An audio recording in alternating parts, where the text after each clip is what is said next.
One of the bright spots of the U.S. economy that some have touted is that of a housing recovery. But is it real? Is it sustainable? David Stockman's here to answer that. He's the former director of the Office of Management and Budget. He also has a book coming out, The Great Deformation. That's coming out this spring. So, housing recovery? Well, yes or no? I would say we have a housing bubble again. We don't have a real, organic, sustainable recovery because in a world of medicated money by the central bank, things aren't what they appear to be. So if you look at what's going on right now, there is some uptick in volume. Prices are beginning to come out of the sub-basement, down 30%.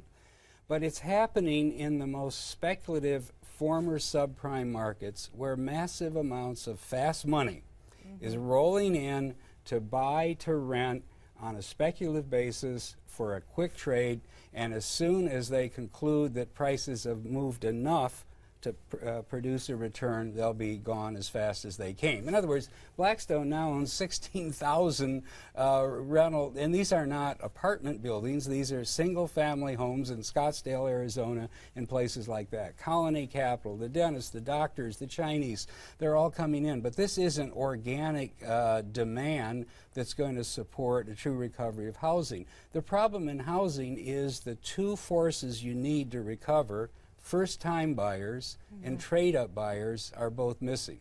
The first-time buyers, the young people, don't have jobs, or if they do, they've got so many student loans they can't raise enough down payment to become effective buyers. Right. Secondly, the trade-up buyers are now becoming the baby boomers, heading for retirement, and basically they have no savings, and they're going to have to sell their castle into the market, so they're going to be trade-down sellers, not trade-up buyers. And those two headwinds are going to go on for years and years, and that is the problem we have in the market today. So having the Fed come in and make interest rates artificially low, 3.2% or 2.5% today on the Freddie Mac rate, is a huge mistake. We're just recreating the same speculative bubble that we had before. Now, people that would argue that there is a housing recovery, some that I've interviewed say, no, their interest rates, yes, mortgage rates are low,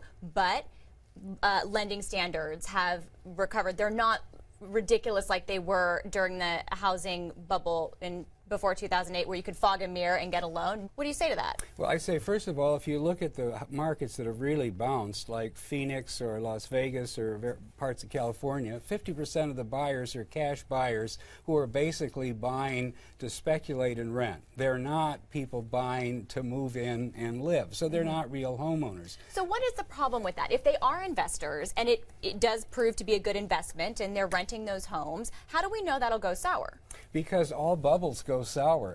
In other words, this is a function that interest rates are so low and there's so much cheap money available to speculators, that they're coming in, buying these properties as a spec on a lot of debt, and as soon as there's enough price movement to get a return objective achieved, they'll be out. And as a result of that, who's going to buy? Where are the real buyers? I don't think they're there.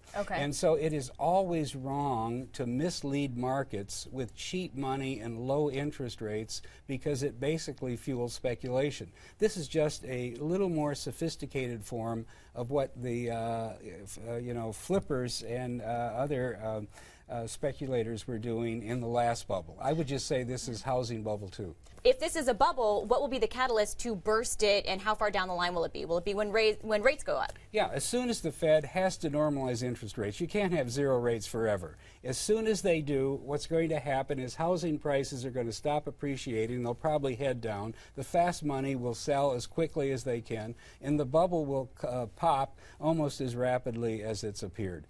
I don't know how many times we're going to do this, but over and over, and the only people that benefit are the top 1%, the hedge funds, the LBO funds, the fast money people who come in for a trade, make a quick buck, and then move along to the next bubble. This is the consequence, serial bubbles, of what the Fed is doing. Lather, rinse, repeat. Thank you so much, David Stockman.